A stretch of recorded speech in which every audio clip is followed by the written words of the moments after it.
Knicks family, what's poppin'? It's your boy, Simeon Russell, and I'm here. It's usually not my night, but I decided to jump on for a little bit. So let's get rocking. A little bit to talk about. Let's go.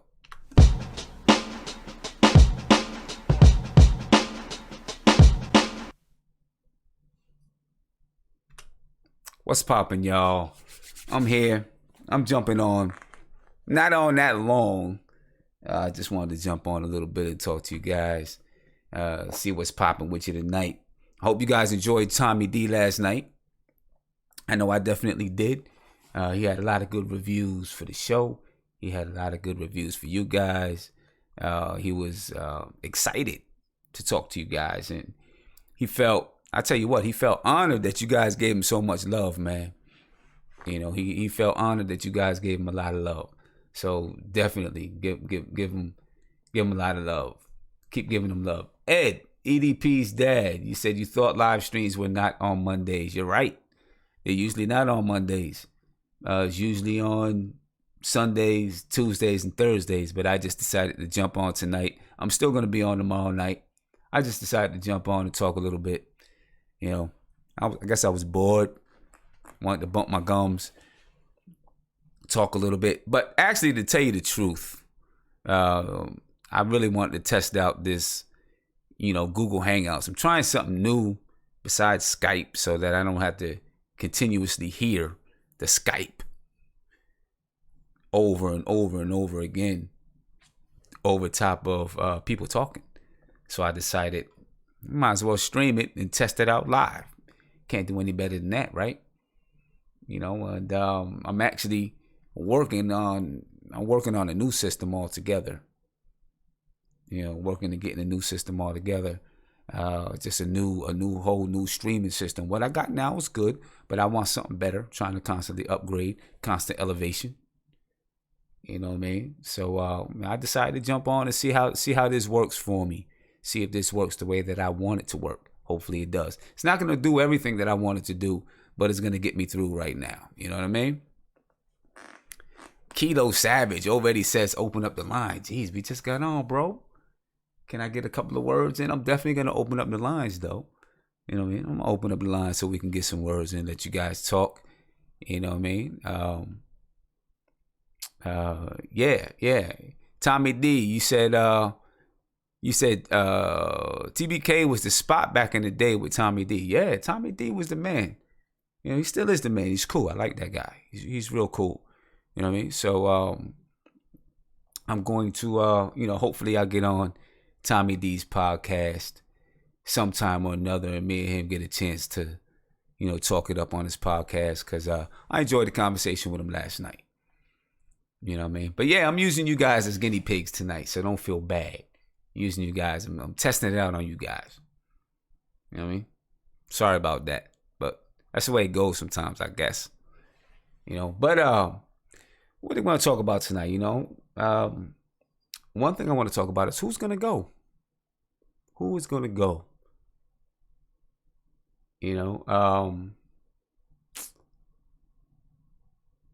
I was reading on Twitter, and some people don't believe Courtney Lee is going to go. I for one believe that Courtney Lee is going to be the guy that is out of here. I think that it's only right that he's gone. I believe the Knicks should do him right. But you never know. So I want to ask you guys, who should go? Should it be Courtney Lee? Or should the Knicks look elsewhere? Like Ron Baker? Should the Knicks waive Ron Baker instead of trying to trade Lee?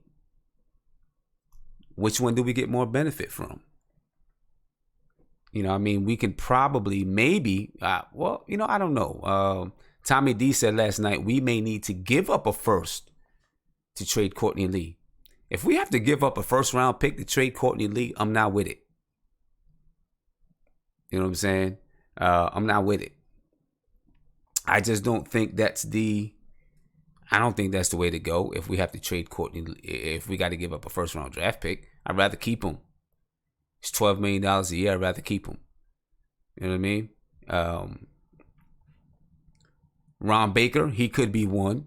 Because you look right now, with the signing of Mitchell Robinson, we definitely have 16 players on the roster,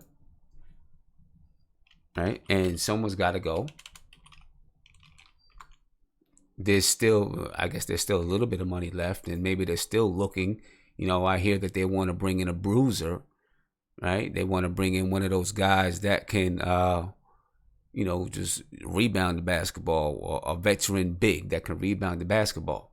So if you're going to bring in a veteran big that can rebound the basketball, now you're talking about 2 players that need to go. Okay? 2 players that need to go. So then where do we get left? So let's pull this up. We're going to bring this over here real quick. Bring this over here and take a look. We're going to take a look at our salaries and,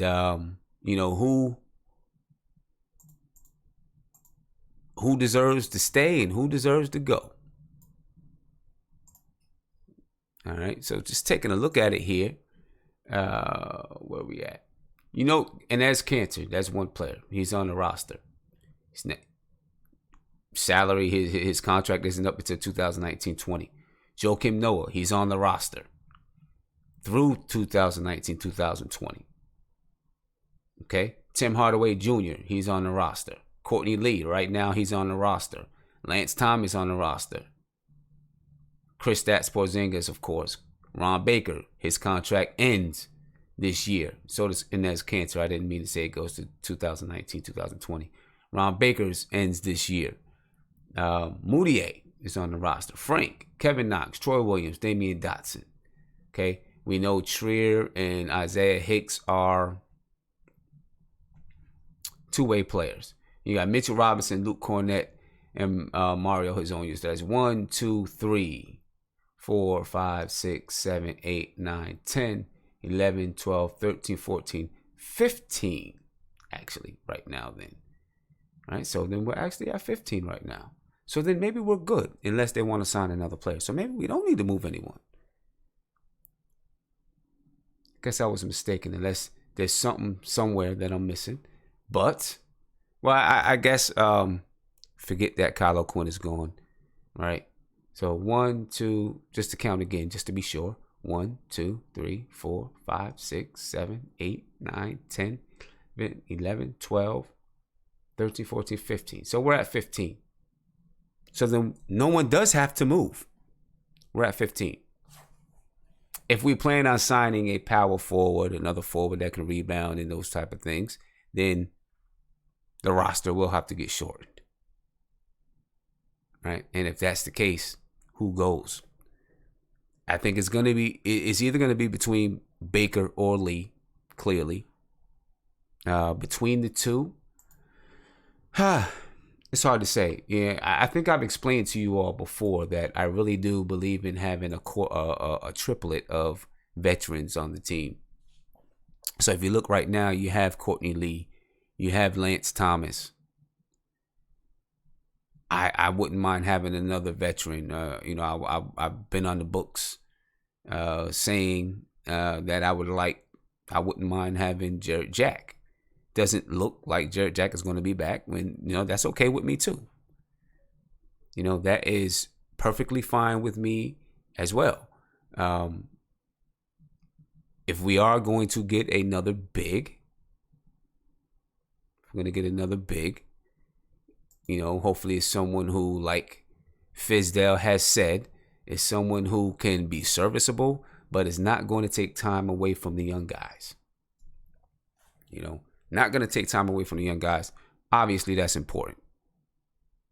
It's clearly important. So I want to know what you guys think. I'm going to open up the lines pretty early because, listen, I'm not going to be on all night. I was on 3 hours last night. Definitely not going to be on 3 hours tonight. You know what I mean? Definitely. Keep Lance. Ralph Unreal says keep Lance for mentoring. Listen, I don't have a problem with Lance. I know a lot of people do, but I do not have a problem with Lance. Lance Thomas is, he has some problems scoring. We know that. He definitely does. But I don't have a problem with him at all. I like the way he plays defense. I think that he is a good a mentor, like Ralph and Real just said. I think that he can lead in his own way. He's a all around good professional to be around the kids, I think, and I think that's important. I think that's very important when you're talking about bringing these young kids up.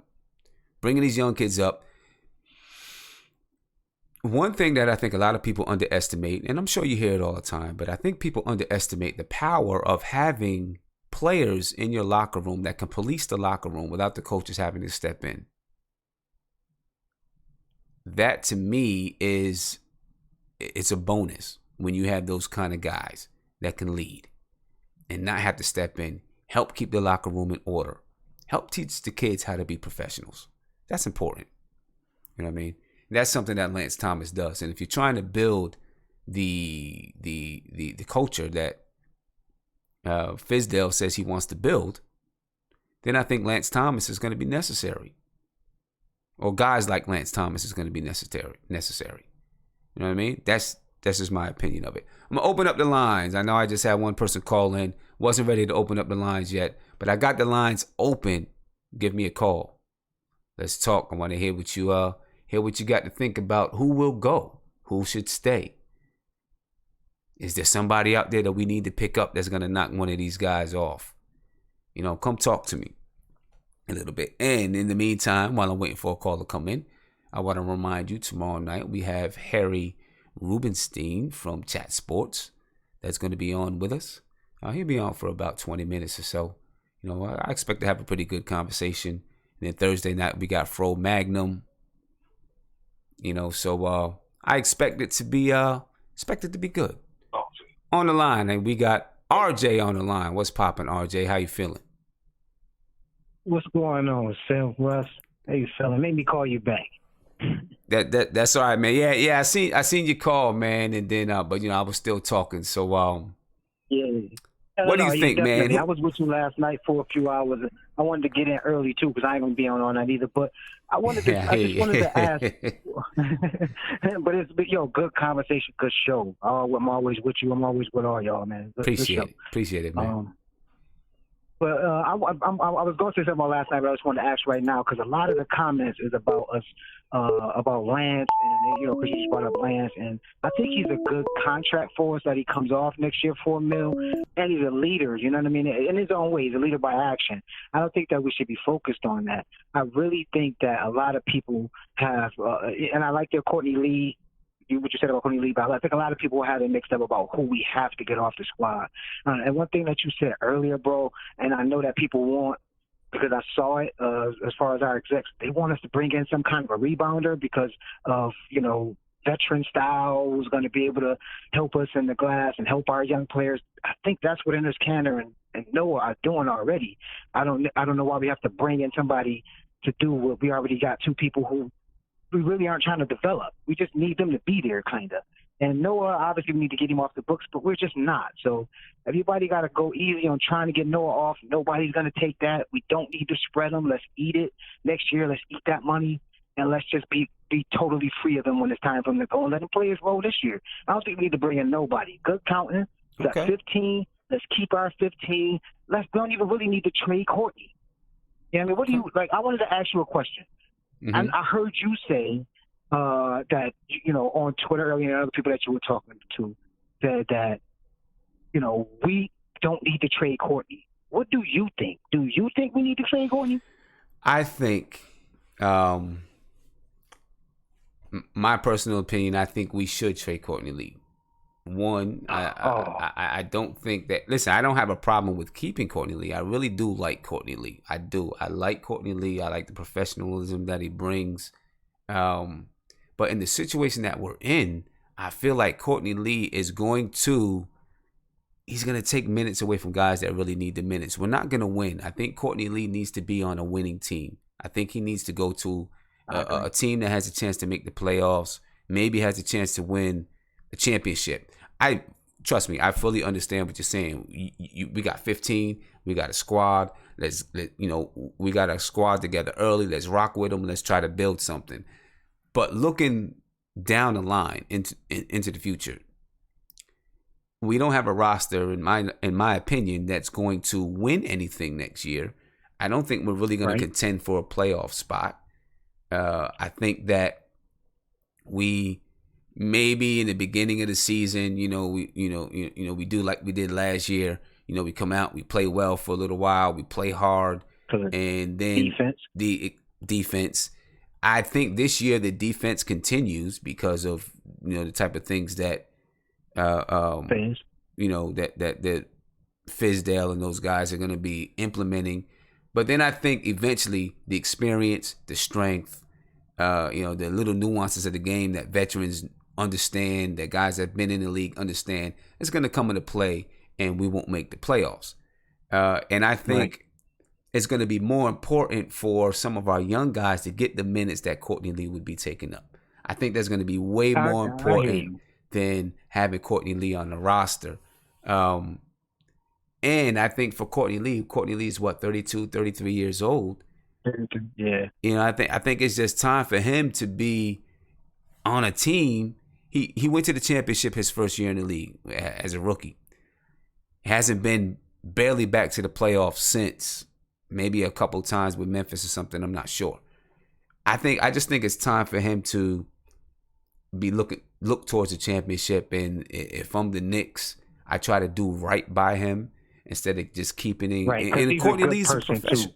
Yeah, he's a good person. He's a good player. He's a good person. Yeah. So I was thinking about this. Not to cut you. I was thinking about that. I don't want to be on with you all day. I want you to get other people in. So I was thinking about this. Nobody said nothing about it. The problem, I'm about to mention a team that I don't even really like that much. But when I look through hoops height salaries and I be looking at the teams and wondering who can do what, I think a good thing for us to try to do, and they're going to roast me, is go to Washington. Because Washington had a problem last year with off-the-bench offense at the guard spot. If we can send, not for a first-round pick, but if we can send Courtney Lee and the second-round pick over there for Austin Rivers on his expiring contract, they up on that particular role spot because of defense and because of offensive play consistency. We give him a second-round pick.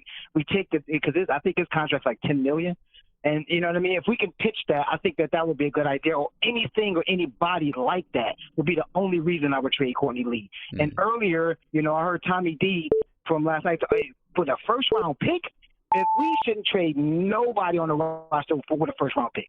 Not if that's what it's going to take. With a second-round pick, yeah.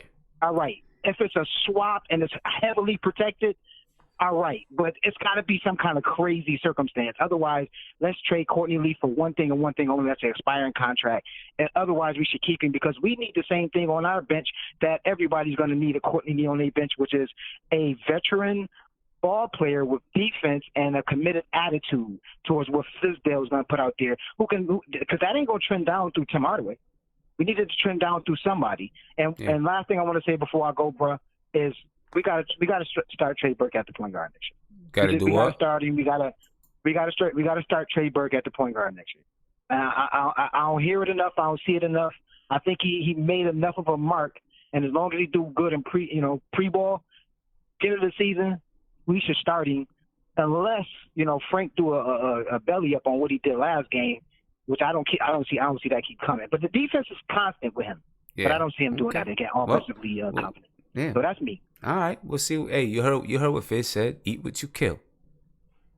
Right. Yeah, look, man, if he gonna let them all fight for their stuff, bro, they fight for their roles, it's gonna be a nice battle. And you're right, we probably gonna end up in about the 8th or 9th pick again next year. I'm thinking.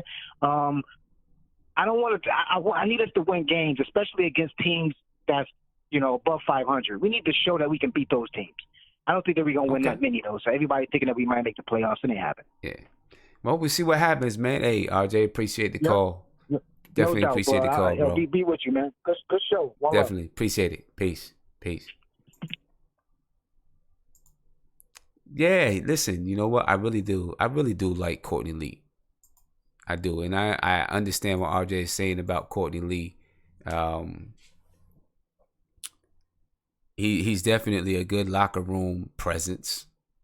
Without a doubt, he's a good locker room presence. He's a guy that I think will be able to, and we got another caller on the line, so let's jump in. Caller, give me 1 second, all right? All right. If you could turn that down in the back, please. Gotcha. But I think Courtney Lee is definitely a good guy. He's definitely a guy that we want to. He's the kind of guy that you want to use. He's the kind of guy that you want to have around. I agree with that 100%. But I do not believe right now we need him. Although I do want veterans on the team, I don't believe that we need him right now. I believe that, at this point in the season, at this point in our development,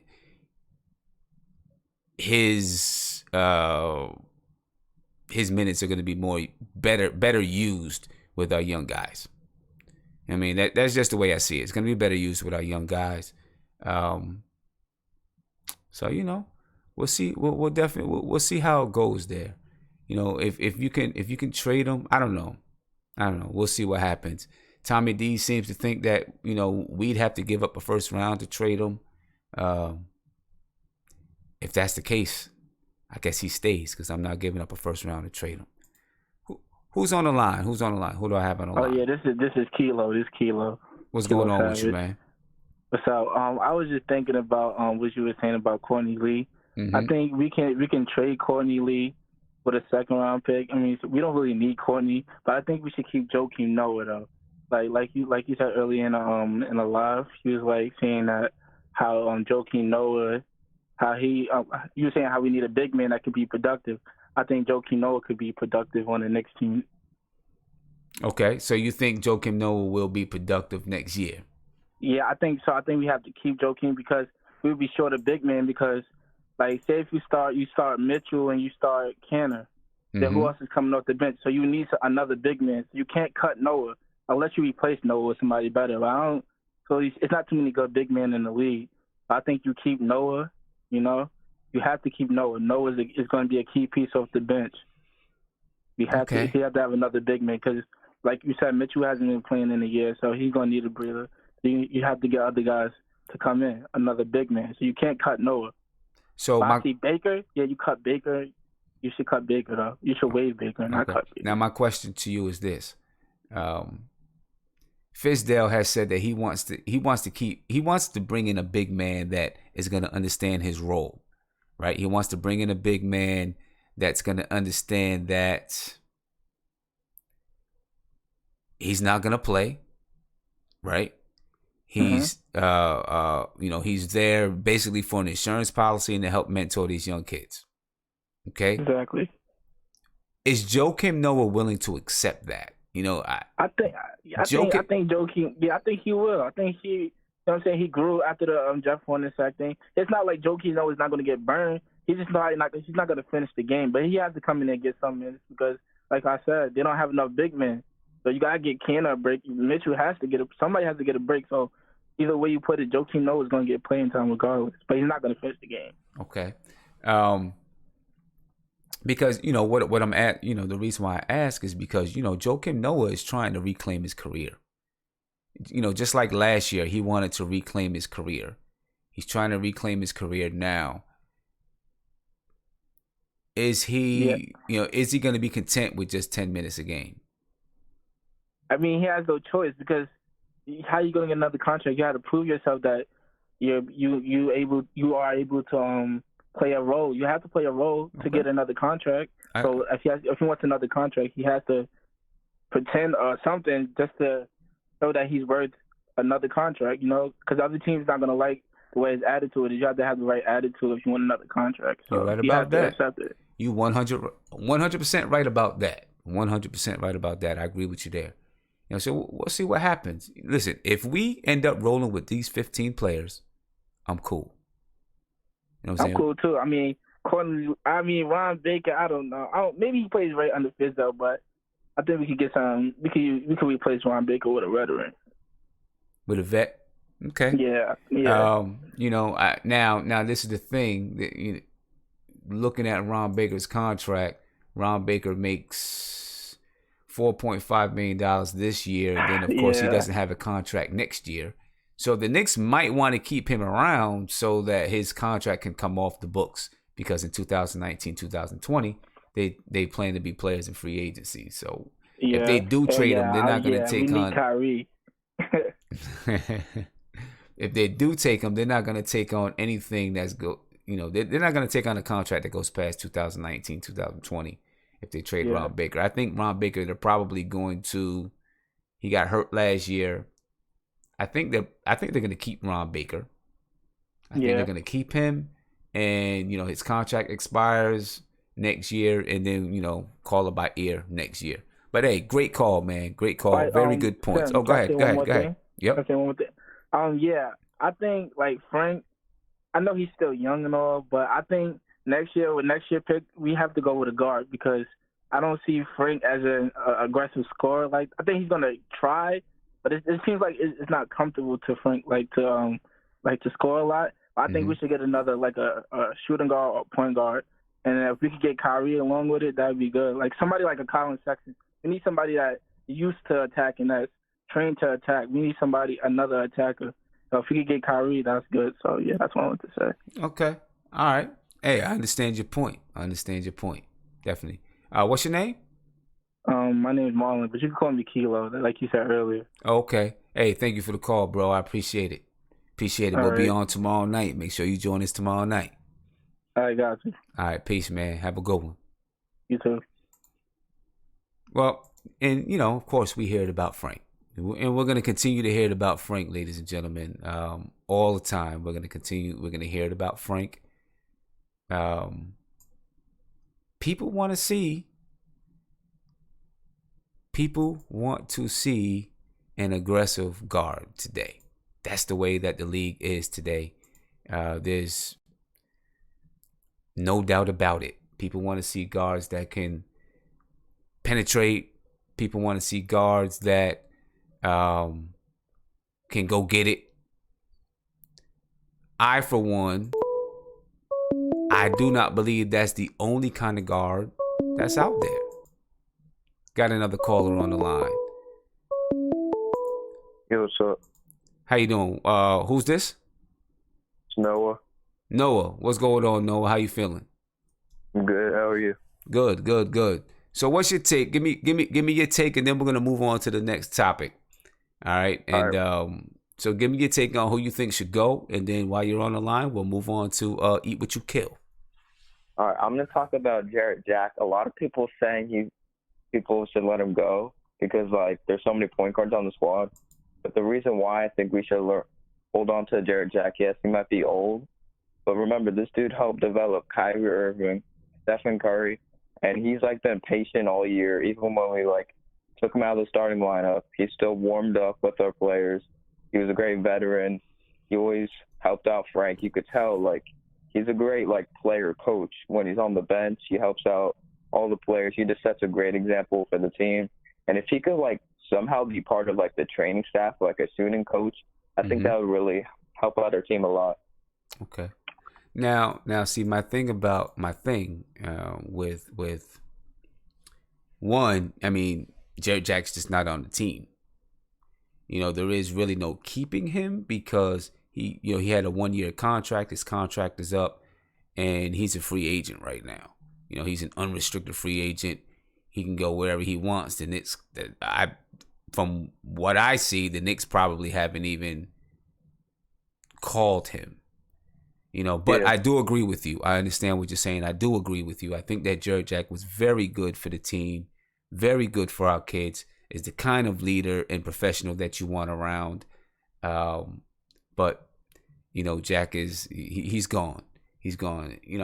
I'd be interested to see where he ends up. You know what I mean? Yes, if he gets a job at all. And listen, if he doesn't get a job,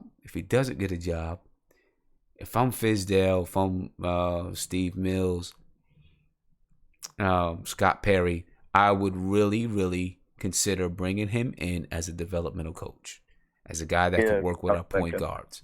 He'd be perfect for it. I have no doubt in my mind that at some point in time, Jarrett Jack will be a coach in the NBA. Yeah, because like did you ever see like the videos of him like helping out Frank when he was on the mic or whatever, and he was like, good move, and then on one play he was like, you should have used your body of banging into the players to draw the contact, and like Frank got blocked on one player. Like he really helps out. Remember, he like played with Kyrie and developed him, and he developed Curry also when he was on the Warriors. Right. And he did. I agree with you there. He definitely did. He helped develop those guys. He put those guys. Yeah, he did. You know what I'm saying? He helped develop those guys. You know what I mean? Yeah. Hey, give me 1 second, Tony.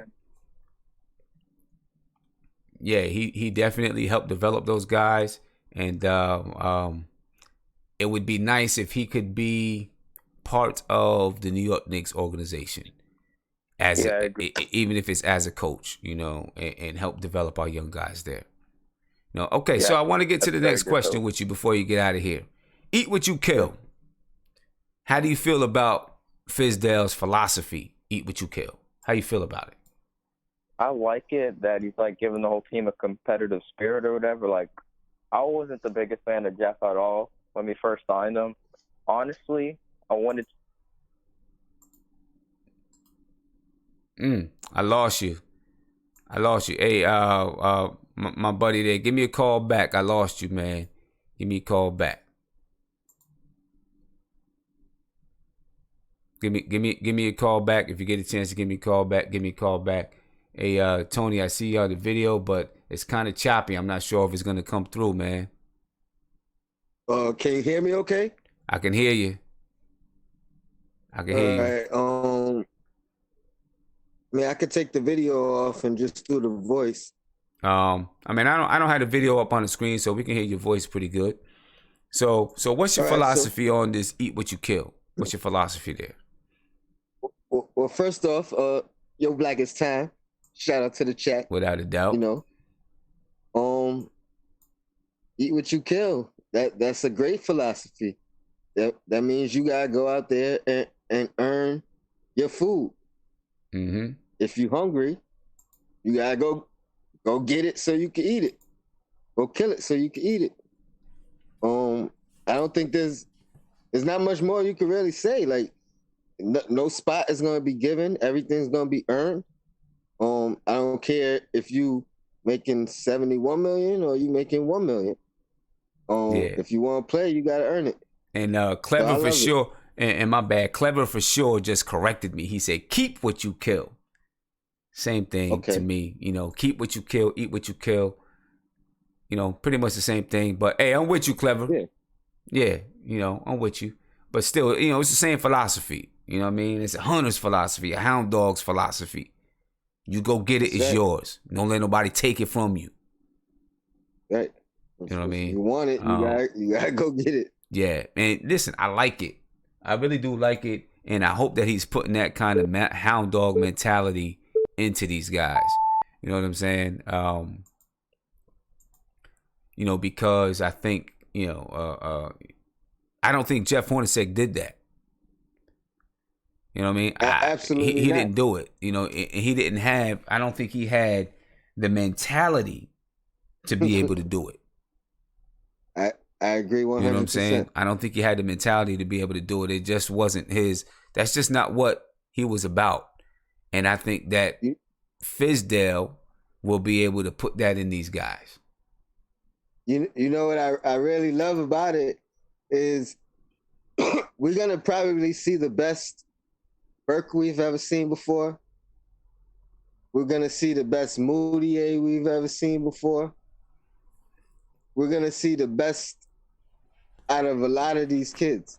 I wanted to say last night, and you know, I couldn't go back and forth with Tommy, but I honestly think Burke should start as well, just like one of the previous callers. I think he's earned it. I think he's proven himself already. I've continuously said how hard the point guard position is to learn in the NBA, and it takes a couple years from just about every single one. I think Burke has now emerged. I think we're not going to see the best Frank for at least another 2 years. And And that's if, that's just taking almost every other point guard into consideration. It's 4 years for you to reach your full potential or to start to reach your full potential at the point guard position. Right. I think, obviously the biggest and only knock on Burke is his size. He can't do anything about that. But he's proven. Oh, we lost. Did we lose him? I think we lost him. Just some comments on Trey Burke, what he was saying about Trey Burke. I do agree that Trey Burke has earned it. He earned the chance in my book to at least begin that way. You know what I'm saying? Begin as the starter. Begin as a starter and see what happens from there. But Fizdale says, these guys got to go out and earn it. And I agree with him 100%. So no one's just going to come right in and be the starter just like that. But I do think that Trey Burke definitely deserves a chance. I don't think he's going to be the long-term starter for the New York Knicks. But I believe that he earned a chance to prove his point. He earned a chance to show everyone that he can start and that he can lead a team. I just don't think that Trey Burke has. I don't think he has that captain type of thing going on with him. Like he's the leader, like Tommy D said last night, the quarterback. I do not think Trey Burke has that. I love what he brings to the game. I'm not going to lie. His ability to penetrate, his ability to hit that mid-range shot. That mid-range shot is just wet. Very, very wet. It's like the ocean. His mid-range is mean. You know what I mean? It's mean. So I love the fact that he's able to do that. But I just don't see the leader in him. And maybe he comes in next year and he shows something different. But I just don't see the leader in him. You know what I mean? Also, and it's his size again. He has to play. He has to use his strengths to do what he can do best, and that's not just scoring, because he can pass. He can pass the ball very well, right? But he has to use his speed and his the fact that he's a shooter and an offensive guard. He has to use that to set up the passes. Where Ntilikina is much bigger, so it's easier for him. Like Tommy D said last night, or I think you said last night, throwing that over the shoulder pass behind him to Knox for the three. The play he runs with KP all the time. It's a lot easier for him to do these things because of his size. Right. Like, I'm telling you, if Burke was 2 to 3 inches taller, we wouldn't even be having a conversation about it. I agree with you 100%. Yeah.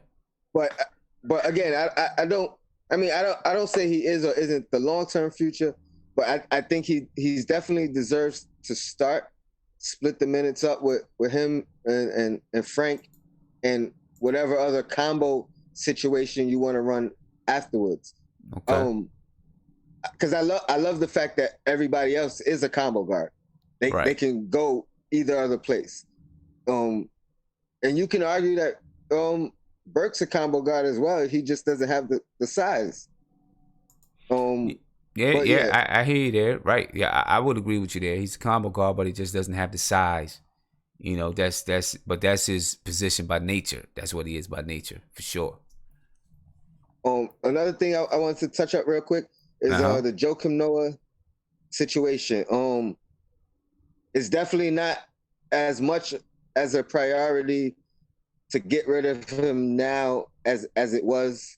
I'm gonna say his beef was essentially with Hornacek, so I guess he should have a clean slate. If he could accept whatever role, obviously his role should increase just based off of our roster situation. Mm-hmm. So if he could accept his role, by all means, keep him. But that's still hindering hindering the process, because we got Cornette, who is slated as the backup center right now. Right. And then we also have Mitchell Robinson. So I wouldn't be opposed to still getting rid of him. I think if the Lakers are really looking to buy out Dang, I would still do that trade and tell them, go ahead and buy out Noah, and we could keep Dang as a veteran mentor. And he teach Knox a lot on the defensive end. Yeah. I mean, he does. He does duplicate Lance Thomas a little bit. Yeah, and that would make Thomas expendable. More expendable. Yeah, I hear you. So okay. That's just another option I would look into. Yeah. All right. But for sure, Tony. Shout out to the chat. Definitely, man. Appreciate it. Always a good call, man. No doubt. All right, peace. Always a good call with Tony Crow, man. The inventor. He coined "Yo Black It's Time" for nothing but Knicks. Of course, you guys know where it all comes from, but Tony Crow coined it for us, so that's what it is. Yeah, Noah. I know you've been trying to call back. Give me a call back if you can. We'll see if we can get you on here. Things happen, my man. And there goes Noah right there on cue. Noah.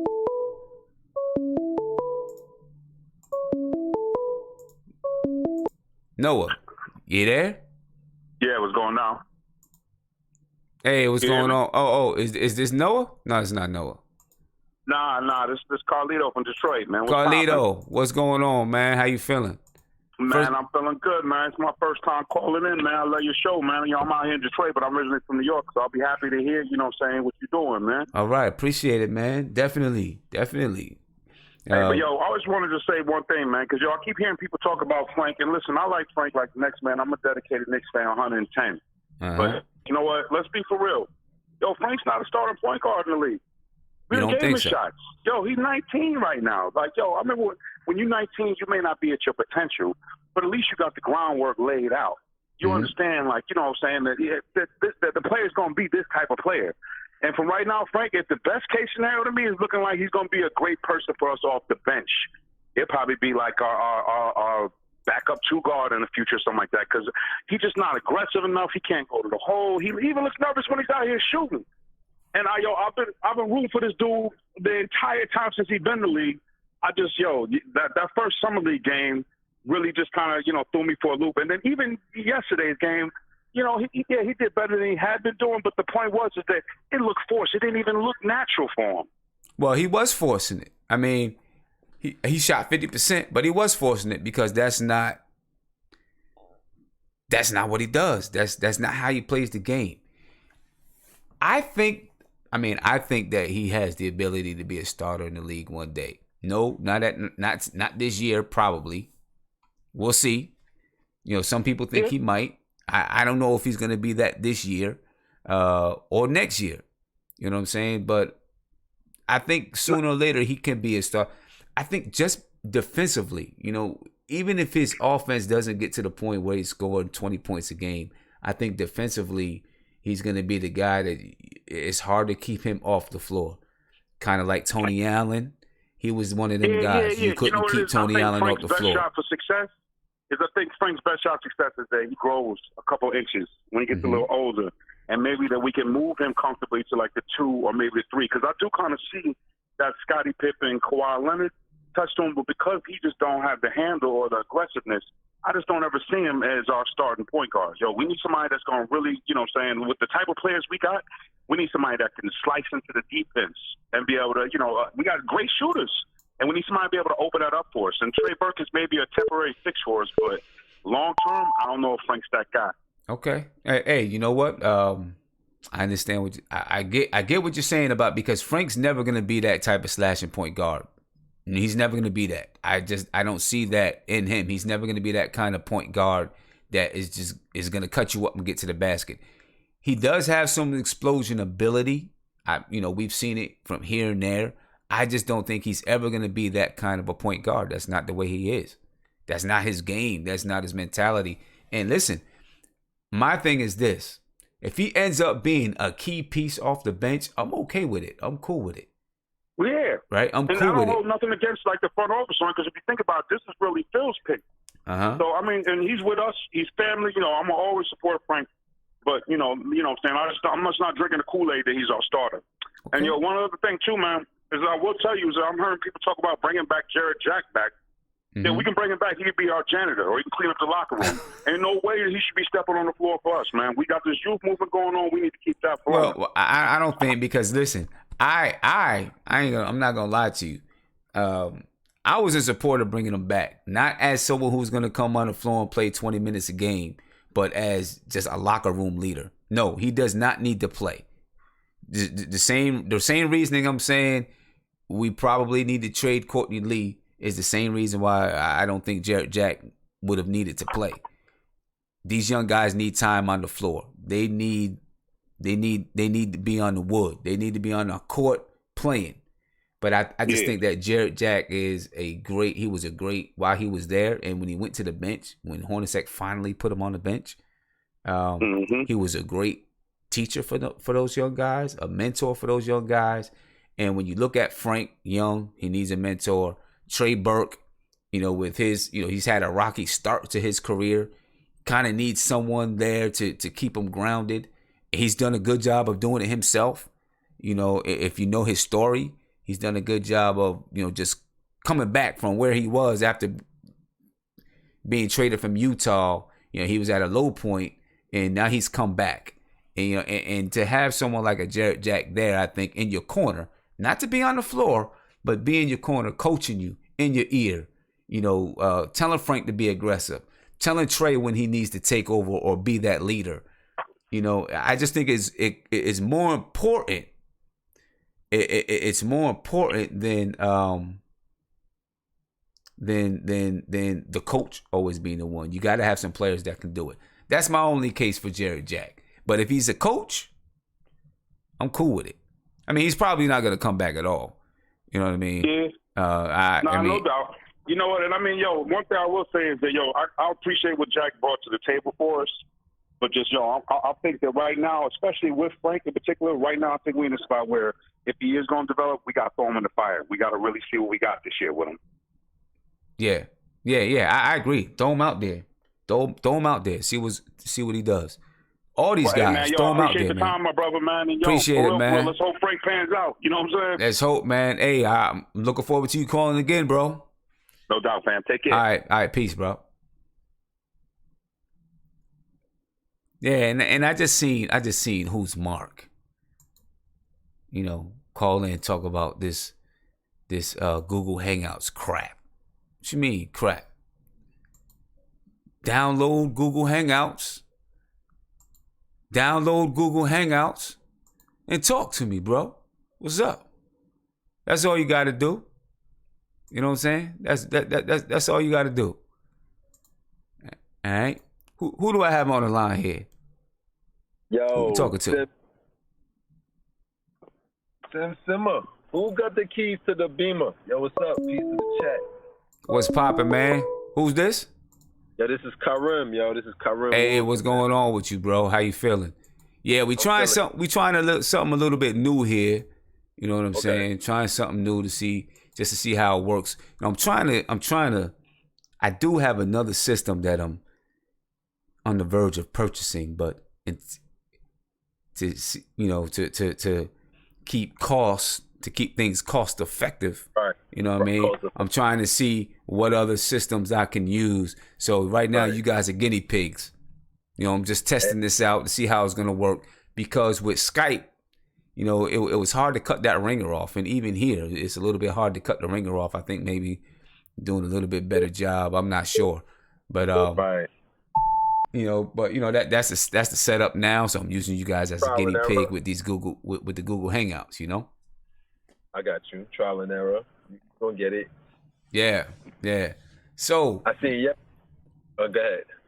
So, man, we talked about. I know me and you. We talked about the keep what you kill from Fizdale. Do you think it's gonna work? Yeah, definitely. I mean, when I think about Fizdale, I get excited because I remember uh, a lot of guys in Memphis that I didn't know. I didn't know their names. I didn't know their skill set. And he brought a lot of guys from the G League. At the time, they had a lot of injuries.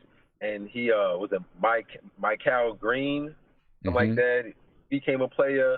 You know, Saul started shooting threes. You know, he convinced a veteran like Zach Randolph to come off the bench because it's best for the team. So I think, yeah, I think Phil, and I feel, I'm sorry, I think Fizdale, man, I don't know, he got like the Midas touch, man. Like I'm not trying to make it seem like he can't do no wrong, but he's the type of guy that learns. He keeps learning. He learned from his last experience. And he has a way to make guys believe in what he's talking about. He got guys coming over, signing with the team. Yeah. You know, they got other offers because they believe in him. Like this guy, you know, he's like we said, like I was saying before, man, he's like Obama. You know what I mean? Coaching the Knicks, man. Like, Right. I think they'll buy in. I think they're already buying in, and I think he's giving them confidence. I've already heard guys talk about the confidence that they have because of him. You know, just the way he deals with them, and yeah, I think it's gonna be a staple. I think they probably start getting T-shirts. You know, like you know, take that for data. Like I think that's gonna be something that's gonna really hit. Mm-hmm. Yeah, man. You know, so far he's doing a pretty damn good job with these guys, I think. You know, and they seem to be very selective of, you know, the people that they want to bring in and put around the guys, which is one of the reasons that I think Michael Beasley is not here and that they didn't even look Michael Beasley's way. You know what I mean? I think that they, you know, they want all high character guys. I'm not saying that Michael Beasley hasn't changed his ways, but I think they want, you know, some real high character guys. And Fizdale has some experience with Michael Beasley, and a lot of times your first impression lasts for a while. This is true. Very true. Yeah. I agree. I think. I mean, and we got Mitchell Robinson. The Knicks signed him to a very, very nice contract. It's like a 4-year or 3-year with a team option for a 4th year. Yeah, they're doing everything like a functioning franchise. You know, I don't want to give them too much praise, but at the same time, I want to recognize them for what they're doing, the steps that they're making, and them having you know, foresight to be able to see ahead. And because a lot of things that they spoke about already has come into fruition. Right. You know, and we got to give them credit for that because, like you said, I think yesterday you was like, you know, these guys are, you know, turning over every rock and stone. They out there looking. They doing their job. They're not sitting at home. You know, they very hands on. You know, we got 3 of the top picks from the draft that KP was drafted in on our team. Well, we got 2 besides KP, and these guys, you know, they was drafted that high for a reason. It hasn't panned out, but I mean, you know, he's taking low risk, high reward gambles, and and they're also guys that are, you know, considered to be, you know, more or less good character guys. You know, Hazonia from where he's from, and Moutier, you know, for whatever their shortcomings, they haven't never been recognized as a headache or anything of that. Right. So, right. But you know what, Sam? I just came in from work. I'm sitting outside, you know, relaxing, just chilling, getting my mind right. You know, wink, wink. Anyway, I'm chilling in my car. Feel me? I'm chilling in my car, you know, and I turn you on, so I'm listening. I'm like, yeah. I tried to call in a few times. It's kind of busy. I'm like, you know, you getting a little popular now. You know, I seen Tommy D came through, and you got some more guests coming. So I'm like, you know what? Let me not, you know, try to blow the lines up. You know, let me just listen and just, you know, get ready to go upstairs and kick back. But I started hearing too many people coming at my man Frank, and I was like, I gotta call. They coming at him. Man. They coming at Frank. I don't know. People don't want to be patient. They don't want to be patient with him. They don't want to be patient. Just got to be patient with the kid, man. I like what he did last night. Can't wait to see what he does tomorrow night. You know what I'm saying? Be patient with the kid. Be patient with Frank. That's all. Just be patient with him. Give him some time to grow. Exactly. All right, Sam. I already heard you talk about how you play ball, and I'm not gonna keep this long. but I know you play ball. You're the point guard, right? Mm-hmm. All right. If someone like if you was on your team and you know like the point guard was going at you, you know whatever, and maybe you was being facilitated, and some of your boys like, yo, you need to go back at him. You went back at him, right? Yeah. All right. I'm just saying that to say that. Okay, so when Frank started going at people, it's a problem. Do you understand? Right. When and you're a point guard. So how many guys when you would go at them? How many guys would you throw in the post? Probably not too many because you're probably not that big. So Right. when he come at you, he throwing you in the post. Mm-hmm. And we seen it, a little bit last night. You know, that was something new. That was something new from Frank, man. We seen him a little bit last night.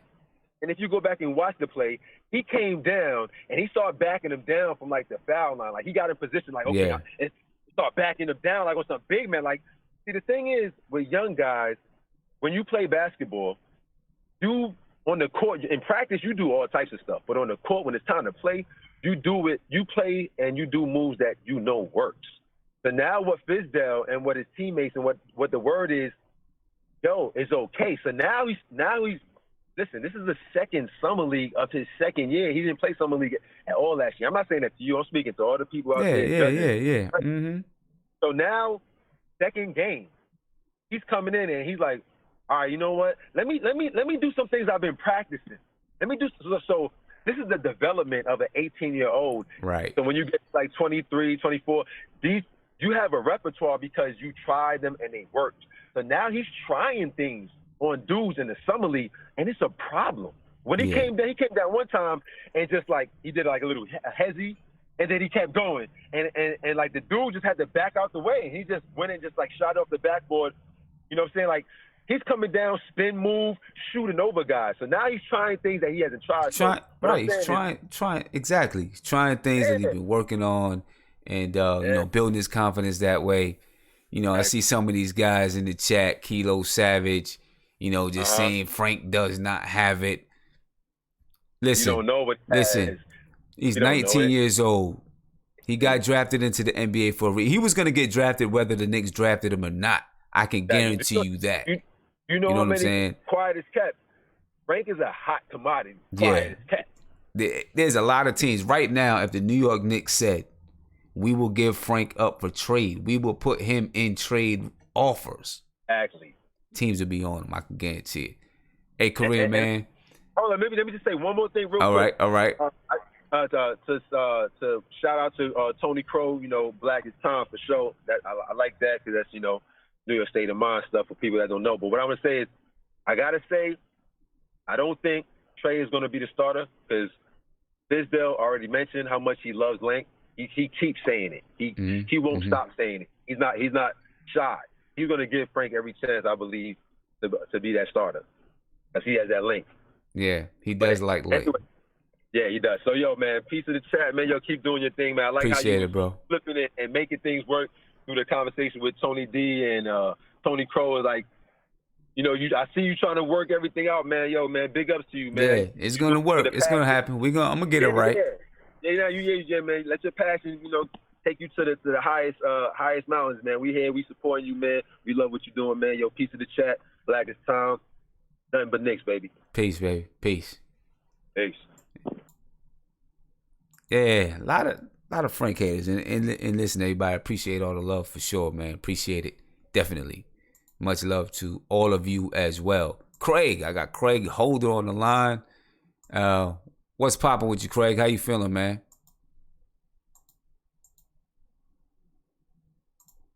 Hello, Craig, you there? Yo, there you go. Sam, what's up with you, good? man? How you feeling? I'm here. I'm good. I just did this Google Hangouts call joint, and it didn't pop up. So I was looking for the speaker, and it didn't pop up. But yeah, I wanted to say shout out to the chat. Just wanted to call in right quick. Yeah. So what's popping with you, man? Give me 1 second. Give me 1 second. Okay. Let me clean up the line a little bit. See, it's still not working the way that I wanted to work, man. Still not working the way I wanted to work. You know, but you know, I'm gonna get it there. We working with it. Hey, before I get back to you, Craig, let me give a shout out to Triple G.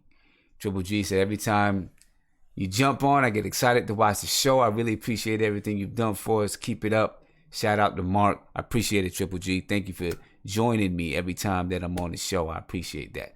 Siobhan Robinson, again, supporting Frank. Said Fizz wants positionless basketball, and Frank fits that mold. And Siobhan, 100%. Just like Corinne was just saying, Fizz likes the length. He likes long players. You know what I'm saying? And that is Frank. And players that can defend multiple positions, play multiple positions, that's Frank 100%. The Mighty Knicks, big shout out to Mighty Knicks, hit me with the super chat. Said, have y'all seen Magic Length? I'm not exactly sure what you're talking about, bro. But yeah, explain that one to me. All right, Craig, man, what's popping with you? Craig, you here? Yeah, I'm here. Yeah, so what's going on with you, man? I ain't nothing much, man. Just wanted to chat up with you right quick. Yeah, so you know, we moving on from Eat What You Kill. Let me ask you, Craig. Go ahead. What do you see as opening day starting lineups? I know it's very early. We're in summer league, you know, so it's really early. And like I told everyone earlier, I'm testing out this Google Hangouts to see how it works. You know, see if it can do what I'm looking for it to do. So far, it's, you know, kind of almost the same as the Skype. But, you know, I'm using you guys as guinea pigs to see if it does anything. I know it's probably easier for some people to see a number scrolling along the bottom of the screen, so that makes it a little bit easier for people to call in. I mean, it wasn't a big difference to me. Yeah. Okay. So, you know, so I'm just working things out to see what's going on. You know, I might get on the next one and it'll be something new, you know, until I get what I want right. Right. You know, until I get it right, cool. You know, with everything that I want, you know, the way that I want to do it. I got, you know, I'm trying to mix the phone calls with the ability for people to video in as well. So it's a little bit more challenging. You know, I could easily just say, okay, here we go. We're just going to have this program straight for phone calls. But I'm trying to mix the two. So, you know, I usually get things the way that I want them. Takes a little trial and error, but I'll get it there. So what's your take on opening day starting lineups, man? All right. For me, all I know is, well, first of all, I think Kevin Knox should start. I'm just gonna say that right off the top. He should start. He looks like he's the future. Let that boy play with the first team. Right. You know, not coming in off the bench, you know, garbage time in second quarters. Let that boy start. Even if you limit his minutes, like even if you only give him 20 minutes a game, he should still be starting and have the opportunity to at least finish some games. After that, I don't really know. I mean, I would start Frank, in my opinion. Okay.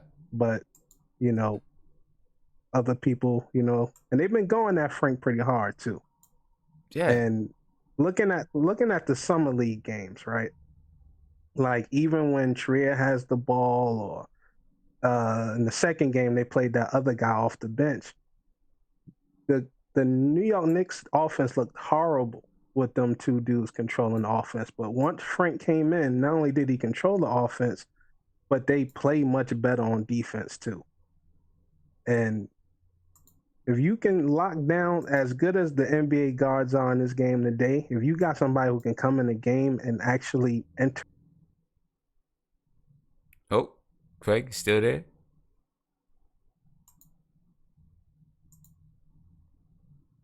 I think we lost him. But, you know, what he's saying about,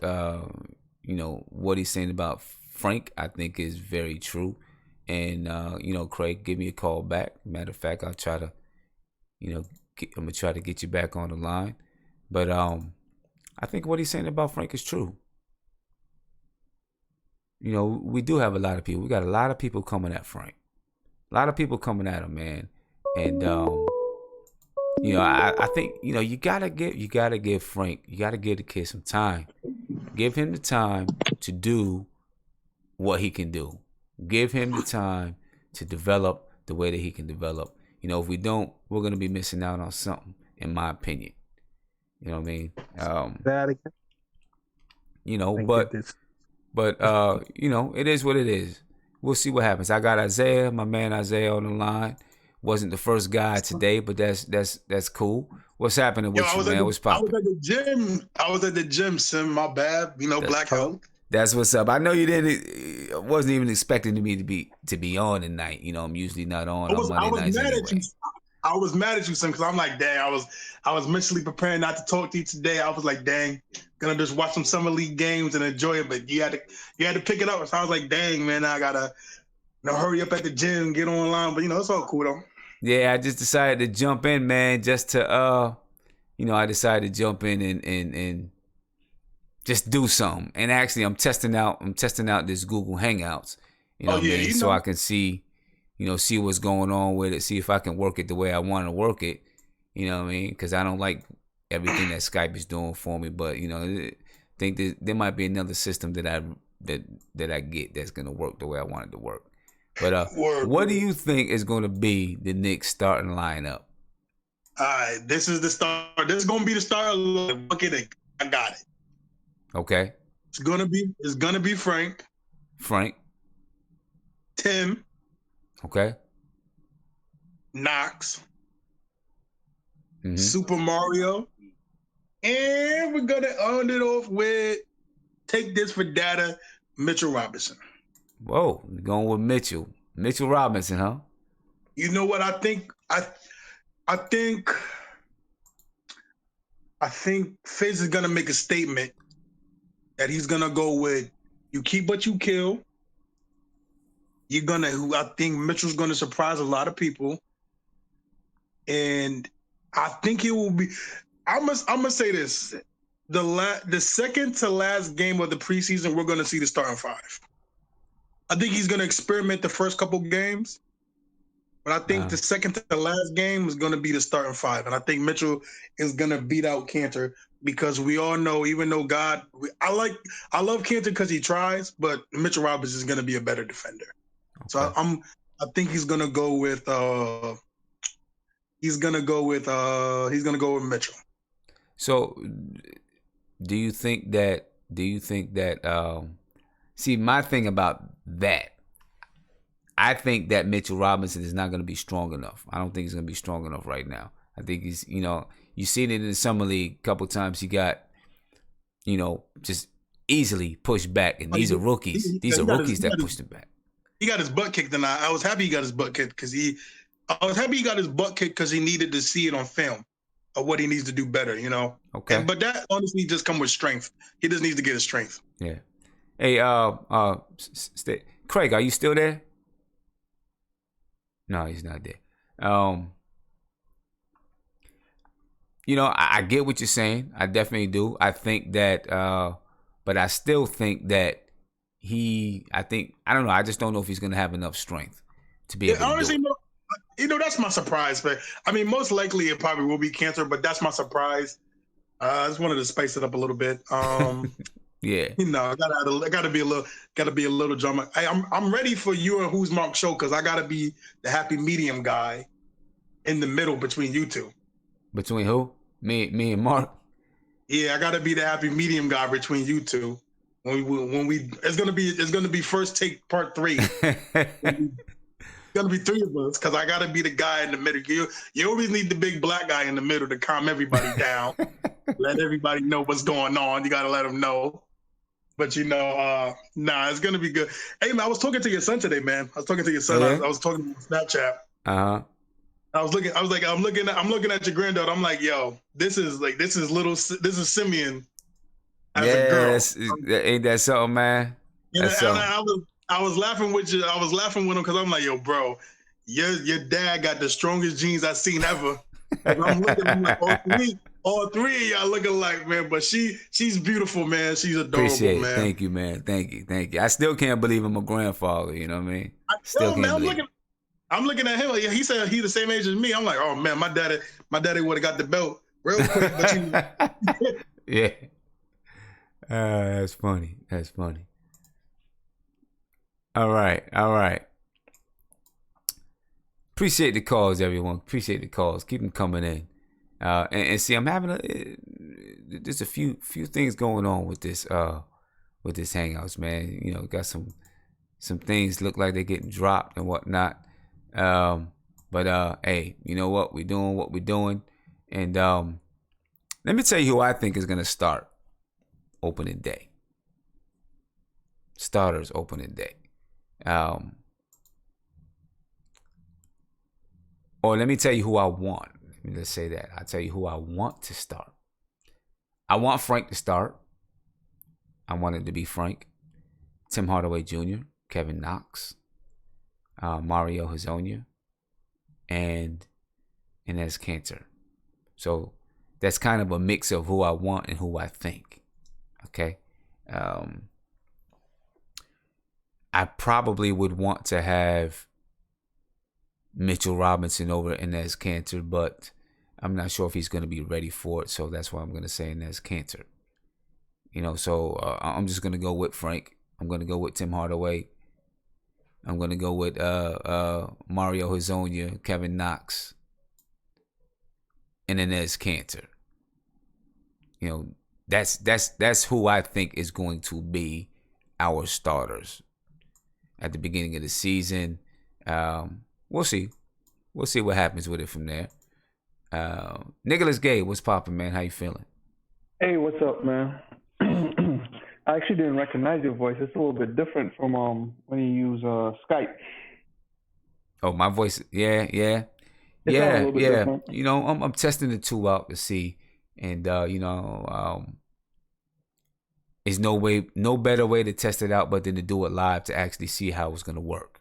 You know what I mean? Yeah, I wanted to put it in the chat, but I think it would have gotten lost. You might want to look at also checking out Google Plus the podcast with, because I know they could do like a direct hangout with Google Plus. People could be in the chat just like it is right now, and plus call in with Hangouts, and do the whole show from Hangouts. Yeah. I'll check that out. I know, you know, there's a few things that I'm looking at because I want to have that balance where I can still have phone calls and do the video chats at the same time. Yeah. You know what I mean? Yeah, so it's a little bit tricky. It's hard to figure out that delay because sometimes there's a delay. I use Hangouts personally in my day-to-day life, but you know, Hangouts is nothing new to me.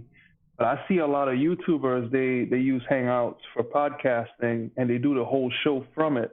Right. So, Yeah. So, you know, just figuring out which one is going to be the, you know, and then there's a couple other things out there that actually have some talk show software integrated. So I'm looking at that, you know, see what I'm going to do. Testing some stuff out as I'm upgrading my system, you know. So, okay. You know, so what do you think is going to be the opening day starting lineups for the Knicks? The starting lineup. So I wanted to pose this question, but I had to work, and you know, I try to take as many breaks as I can so I don't go crazy at work. But man, I was listening to the show in between patients. You know, I work at an ER, and man, I'm telling you had me so high. That show had me kind of hyped because, you know, the bus train, the bus talk started on Frank like really hard after that first summer league game. Yeah. And I mean, I'm not gonna lie to tell you that Frank didn't disappoint me to some degree, because to me, summer league, they should just feel free and they should just go out there and just ball. Right. Because there's no real prize to it, but he's such a coach's pet. That's what I call Frank. Because, and I'm going to reference back to this a lot, like when you look at what made Frank a top 10 draft pick was his coach begged him to be more aggressive and gave him the starting point guard position. And he was under 18 at the time, and he averaged like between 18 to 20 points a game, eight assists, and played stellar defense, as he always does. And that's what made him a top 10 draft pick. Right. and you have the same thing here where it's gonna take. He has that reclusive personality where I'll do my job so everyone could shine, and that's like outstanding. That's that Jason Kidd, like as long as I get the ball to the right person, for Americans, that's why they always like shy away from the European basketball players because they don't have that natural aggression. Right. I think Frank should start. That's me. I think you take that plunge. You go through the growth pains, the ups and downs, because this is what they had to do with Russell Westbrook. Even though Russell Westbrook on a different spectrum was very aggressive, he had to tone down to actually become better as a point guard, and he still hasn't fully toned down. Right. So you give and you take, but to me, I think Frank would average 10 assists easy, at his peak. But then when you look at Burke on the other spectrum, I think Burke would average 5 assists. So to me, the starting lineup would then have to be Frank. If it's going to be Frank, you're going to have that. You probably would put Kanter in the game because he sets better screens than Mitchell Robinson.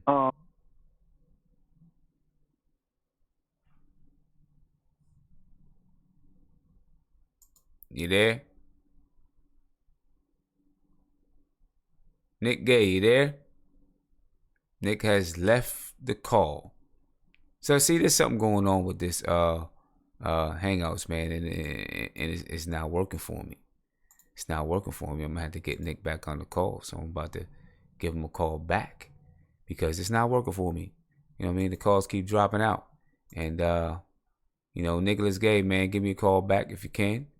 The call dropped out. Okay, here we go. You back? Yeah, I'm back. Yeah, I don't know. I don't know how to, somehow the call dropped out, man. The call dropped out somehow. And as I'm saying, after everything, you know what? That's one of the reasons why some of the podcasters actually don't like Hangouts because it drops calls. Yeah. Yeah. I think Skype is way better from that standpoint. I don't know where I was at in the explanation or where you heard me up to. You were you were kind of talking about just Frank and his ability to you were talking about Kanter setting better screens than Mitchell Robinson, and he would as a reason why he would start over Mitchell Robinson. Yeah. So you when you think about it, like when you have like 4 guys, you just put Frank, Tim Hardaway Jr., you have Knox, and then you put Lance Thomas on there. So when you think about like if you keep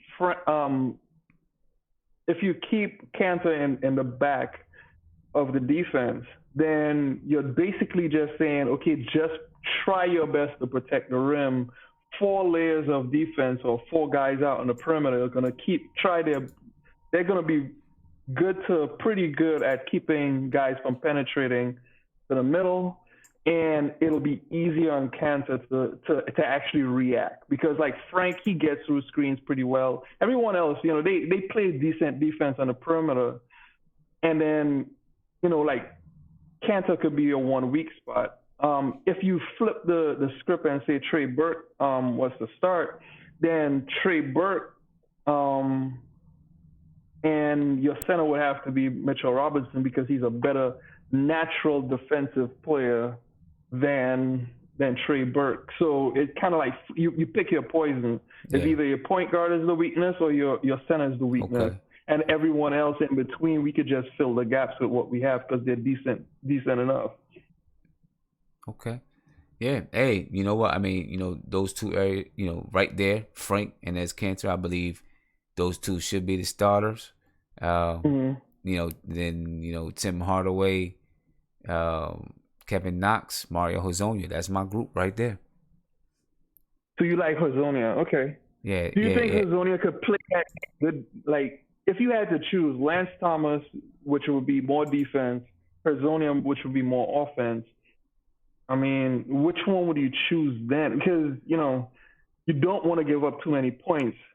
Yeah, I mean, true. You don't want to give up too many points, but I think given the outlook of the team, I'm going with Hazonia just because he's a young guy and I want to see what he can do.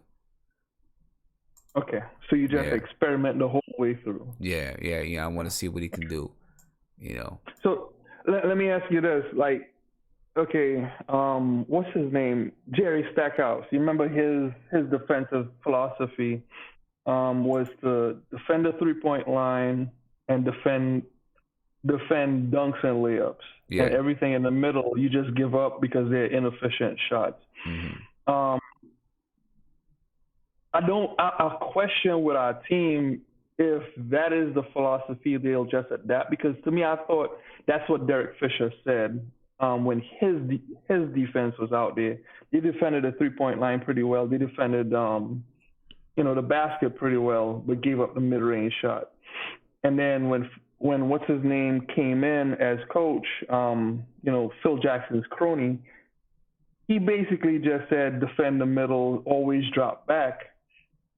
And as far as I can see, because I like to watch the system at play. I asked you this with offense too. What defensive system, based on our personnel, like based on that starting five that you say, is the best defensive? Is it the drop back center, or is it play everyone on the perimeter and hedge? That's a very good question. I would, with the group that we have here, see, I don't know how well, and as Kanter, if he's going to be in the starting lineup, it's going to be able to hedge on those screen and rolls. He struggles guarding the screen and roll, so I don't know how much he's going to be able to hedge. I hate switching. I really do not like the switch. But with the size of this group, I feel like there's going to be a lot of switching. Switching causes a lot of communication issues, I think. There's so many different actions that a coach can run when teams switch a lot that's going to confuse the defense as to who's supposed to switch where. And I think we found that a lot. But with the style of play that Fizdale wants to play, I think there's going to be a lot of switching. So I think, that's something that we need to get used to. I think I'm really trying to jam up the perimeters a lot. Jam up the perimeters. I like to send guys.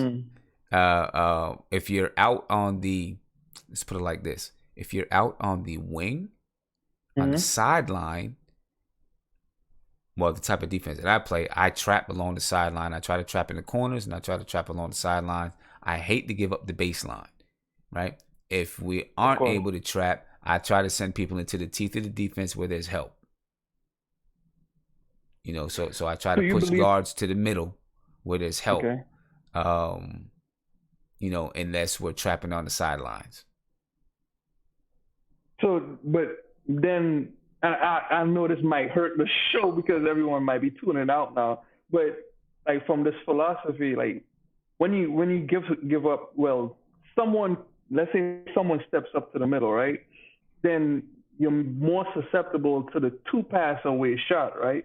Wide open jumper. Of course, it depends on how people are good at rotating, but once that person gets into the teeth of the defense, someone steps up to cut off, and you're susceptible of like a 2-pass away, that hockey assist, wide open shot. Yeah, and I mean, I agree there. You're susceptible to that, and your defense. That's where your defense has to be on point, and they have to rotate. I just hate giving up. I feel like especially when you give up the baseline. I hate giving up the baseline. I feel like the baseline is too easy. You give up the baseline, you're gonna give a lot of you're gonna get a lot of easy looks right at the rim if you give up the baseline. Now with the sidelines though, I do I like to trap along the sidelines. I just like I like to trap along the sideline, but it is when you give up that sideline though,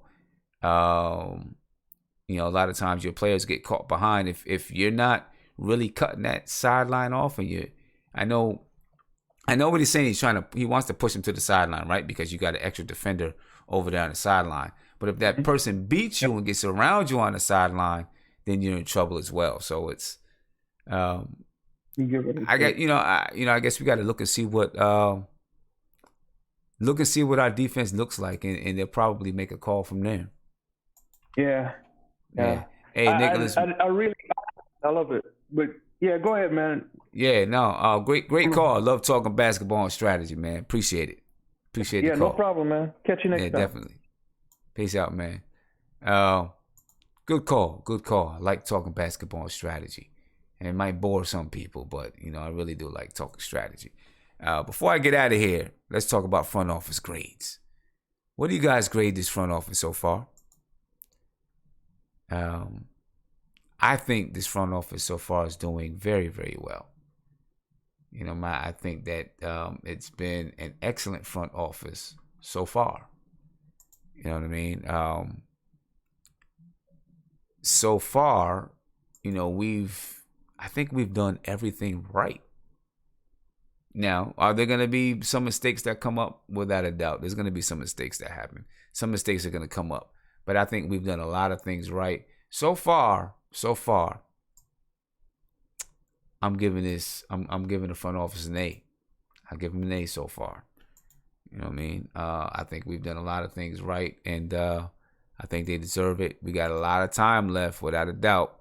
You know what I mean? But that's what I'm giving them. Kyle Williams. I got Kyle Williams on the line. What's going on, man? Hey, what's going on, brother? How you feeling? I'm all right, man. Enjoying the youth movement, trying to. All right. I appreciate it. I'm with you on that. Love the youth movement. You know what I'm saying? We haven't had one of these in a while. Like this Jimmy Butler, Kyrie Irving talk is kind of scaring me. Uh-huh. I kind of want to develop and see what we got with Kevin Knox. Frank is going to be a dope point guard. Mm-hmm. No matter where he goes, if he stays with us, comes, leaves, whatever. I think he's going to be like Gary Payton, Mark Jackson type, old school defender, throwing dudes in the post, finding an open guy, getting our open shots. We got scoring all over the floor, so I don't think we need a point guard to be a John Wall type. And see, that's a really good point, man. People underestimate those old school style point guards, but those guys win championships, man. Like Derek Harper was my favorite point guard that we had in the past 20 years. Okay. He was a defender, a distributor, and a leader on the floor. And I think when Frank gets his confidence up, that's what he's going to be. And you know what? That's all we need him to be, really. That's all we need him to be. Now, do we need someone who can penetrate so we can kick it? Yeah, we do. But I believe that, he's going to find his style of play. We can't force him to have the style of play we want him to have. We help him to find his style of play, help him, build that confidence, encourage him to find his style of play in the NBA. His style of play may be, maybe he's not a lightning quick guy that penetrates to the basket, but he gets there methodically and then finds the open person. There's nothing wrong with that. And if we want to change the pace, we got Trey Burke off the bench. Yep. Get that change of pace. He's a different kind of point guard. Gets us a couple buckets, and he can find an open guy too by getting to the basket. Yeah. So that change of pace point guard thing, I like that. I don't want to start Trey. Let's keep Frank on the starting point. I think my starting lineup open today. I think we need Frank at the one, the defending backcourt. Okay. Offense in the backcourt, Tim Hardaway Jr. I know you really don't like him like that, but during the season, yeah, he's kind of scary. But I saw him in the Drew League last summer. This summer, he's killing them. He's been he works hard over the summer. So I like Tim Hardaway Jr. I got him in my starting lineup. Kevin Knox, of course. We gotta get that young bull out there. Let him get us some buckets. But our front court, I think Mitchell and Kanter should be starting. Mitchell and Kanter. Kanter can't defend the paint like that. Mm-hmm. He get us boards. He get us our offensive boards. But to have that defensive anger, just in case somebody does get to the basket, we have Mitchell down there just throwing things back. Okay. So you put Mitchell at the 4, Kanter at the 5, because Mitchell could probably spread the floor a little bit better than Kanter. Yeah. Like I see him maybe not as good as an Anthony Davis, but he has the potential to put the ball on the floor. He can hit a little jumper. Okay. Hey, you know, that'd be real interesting. As a matter of fact, I can almost guarantee we'll see that lineup on the floor. If they don't Maybe start, we'll see that lineup on the like floor. that. And Yeah. we're going to see what Hazonia is about, too. I don't think we should start him because we're really not sure what he got right now. Okay. We want to develop, and then, develop Mitchell, and maybe let's see where Hazonia at a couple weeks into the season. Okay. But, that lineup you threw out there, I'm interested to see that lineup. You know what I'm saying? I can see that. I can definitely see that happening at some point. Doesn't have to, even if it's not a starting lineup, at some point, that group will be on the floor together, I believe. And I think the office, they like Mitchell. They went at through him that contract after the first and second summer league game. Yep. Like I think they like him. Yeah. They like him. They see him as a guy that they can build with. I think they see him as a guy that in the next year or two is going to be the starting center. Like, without a doubt. When Porzingis comes back, the length that we're gonna have on the floor, defensively and offense, like it's gonna.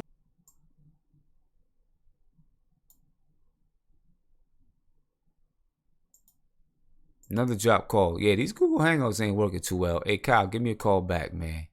Give me a call back. It's not doing what I needed to do. You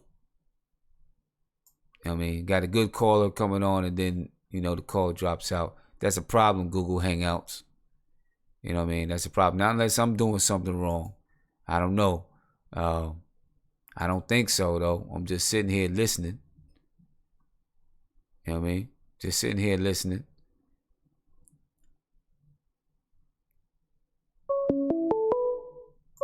Okay, so we got Alex Martinez on the line. Alex, what's popping, man? And Kyle, I'm gonna try to get you back in, so make sure you give me a call back, Kyle. How you doing, Sim?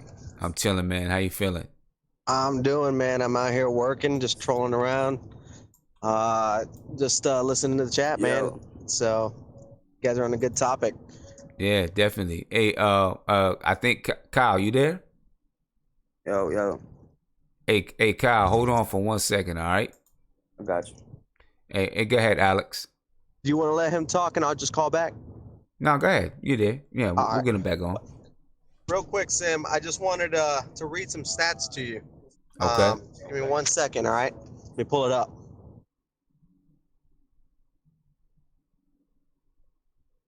And you tell me who this player is.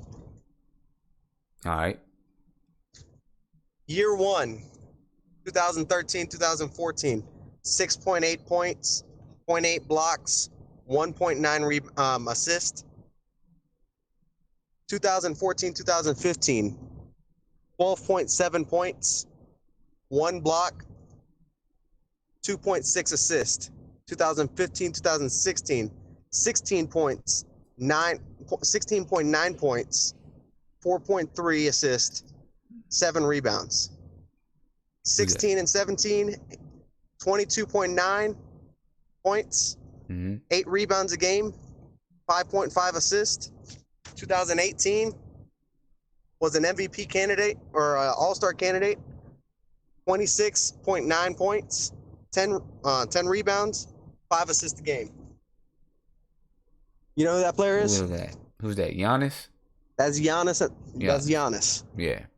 Came into the league at 18 years old. Everybody's expecting Frank to come out and perform, but nobody wants to wait for the bud to seed or for the seed to bud. Mm-hmm. And it just drives me insane. I mean, I'm watching this guy play and just watching highlights of him last year, and the guy's a beast. When he wants to and when he is aggressive, he's unstoppable. I mean, he has moves. He has an array of moves that people just don't realize. He can do it all. He can play offense. He could drive it to the lane. He could shoot the three, not consistently, but he has a good release. He has a great shot. He takes consistent or nice shots. I mean, I love this kid, and I think he's gonna be great once we just allow him to bud. We just gotta be patient with him. Yeah, just let him do his thing. Right. Right. I mean, Just let him everybody. do his thing. Let him grow. Let him develop. Got coaches there that's working with him to help him develop. Exactly. I'm with you 100% on that. No, and that's one of the things I just wanted to throw out there. I'm getting tired of just hearing people dog him out. I mean, just watching his second game yesterday, at Summer League, I loved his aggressiveness. You could tell at sometimes he was forcing it, and I wish he would calm down and just pass it to Knox and pass it to Trier. But he's great, man, and people just need to be patient with him. And that's one thing, man. I just want people to let him play. Let him go out there. Let him play. Sometimes if they say, maybe the coaches might give him a task and say, hey, try to be aggressive tonight or whatever. But you don't want to force too much because then you start to build bad habits. You know what I mean? Yeah. Yeah. But yeah, man, that's I'm not gonna make a long call today. Like I said, I'm out working. I got to keep my eyes on the road because I'm driving around. But yeah, I hear you. One of the other things I wanted to bring up, man, is just kind of one of those wishful thinking. I'm making a bold prediction. I think Emmanuel Mudiay is going to have a bounce back season, and we're going to see why he was a lottery pick under Fizdale. Okay. We'll see. I hope so. I want the kid to do well, man. I hope so. Yeah. I really do. I think he fits what Fizdale and the team want. I don't see Trey Burke sticking with the organization. I think once his cheap salary goes out, I think we're letting him go. I think Mudiay is what they're wanting in the backup point guard position. Yeah. Okay. So. All right. Hey, Alex, man, I appreciate it. And I'm appreciate your get call, back man. to Kyle and but appreciate the call definitely. And all right, brother, stay safe out there, man. Stay safe. Thank you, man. Bye. All right, peace. Kyle, you still here?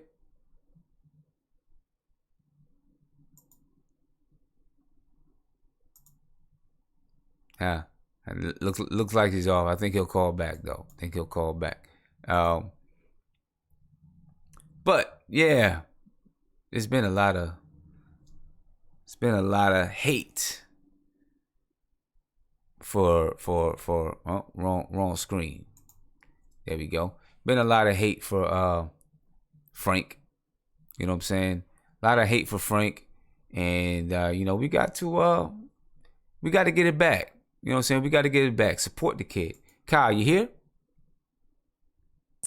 Yeah, it's me, man. All right, what's going on, man? Yeah, I know, man. I know. It's not doing what I needed to do. You know what I mean? It's all right, man. You know what I mean? Trial and error. We're gonna figure this out. We're gonna figure this out before the season come in. That's it. That 100%. We're gonna be ready when the season come. We coming in blazing. Yes, sir. And hopefully, you know what I mean. Our team gonna come in the same way. Same way. You know what I'm saying? Just on fire, knocking them out. Hopefully, Kevin Knox had like a major rookie year. Hopefully, rookie of the year, if not top 2, top 3. And yeah, man, let's just build. Let's build. Let's not worry about no Jimmy Butler. Let's not worry about no Kyrie.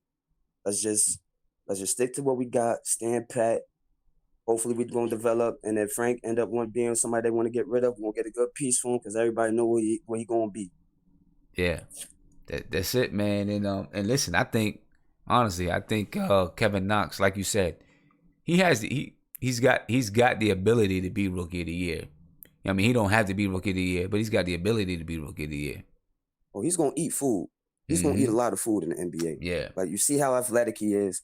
And he wasn't doing that in Kentucky. He wasn't flying to the basket like how he was in the summer league. Exactly. His jumper is lit. Yep. His jumper is legit. So with him going to the basket, how he going to the basket, hitting open jumpers, hitting threes, he's Giannis. He's Giannis to me. Yeah. He just sacrifices his wingspan for a jumper. That's it, man. That's it. Hey, I'm with you 100%. Thank you for the call, bro. Hey, definitely call back because we can use your knowledge on the show. Hey, man, I'm here every show. I may not be in the comments or I may not be calling every time, but I'm definitely listening, watching, enjoying. You know what I'm saying? You're, like I said, man, you're a knowledgeable brother. That's why I'm watching the show, man. I'm here all the time, man. Appreciate it, man. No problem. Have a good one. All right, peace. Peace. Yeah, ladies and gentlemen, I think we're coming down to the end of the show. I seen the front office grades. A lot of people gave A's and B's. I'm giving B. I'm giving an A. You know what I'm saying? Giving an A. Esco is real. I appreciate the super chat, my man. Appreciate it. Big super chat. $50 super chat. I definitely appreciate that. Thank you for the love. 100%. I really appreciate it. I appreciate the love that all you guys giving the show, and we're gonna keep on going. You know, we got some real things in store, some real things planned up that I'm gonna be releasing to you guys real soon, and it's some things that is gonna help. Something, a couple of things that I hope is gonna help you guys. You know what I mean? And I'll be releasing that real soon, very soon. But Esco is real. I appreciate the super chat. Monty Knicks, thank you for the super chat. You said you can't wait to see playoff Frank. I'm with you. Yeah, can't wait to see playoff Frank. When that time comes, I think we're gonna see something from him. You know what I'm saying? You also said you cleaned up about the Magic length. You said Orlando Magic has a lot of length. Yeah, with Mo and Isaac. Yeah, man. Isaac was somebody that I wanted. You guys know that. I'm saying I wanted that kid on the squad. But I'm happy. I'm happy with Mitchell Robinson. You know what I mean? Definitely happy with Mitchell Robinson. But signing off tonight. I'll be back on tomorrow night. You know what I'm saying? Who knows? Maybe I'll have something different for us tomorrow night. That's gonna make make sure the calls are a little bit better.